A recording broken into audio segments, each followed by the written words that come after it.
বৌমা দেখো না, রিয়ারা পুকুর থেকে মাছ ধরেছে, তা আমাদের না বড় একটা কাতলা মাছ দিল। কি করা যায় বলো তো? তাহলে মা আজ বানানো যাক দই কাতলা। প্রথমেই কাতলা মাছের পাখনাগুলোকে কেটে নিয়ে আঁশটা ভালো করে ছাড়িয়ে এবার বটির সাহায্যে মাছটাকে পিস পিস করে কেটে নেব।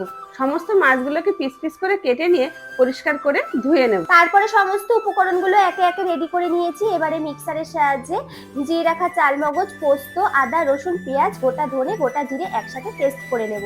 তারপরে মাছগুলোকে লবণ, হলুদ, কিছুটা সাদা তেল দিয়ে একসাথে ভালো করে মাখিয়ে রেখে দেবো।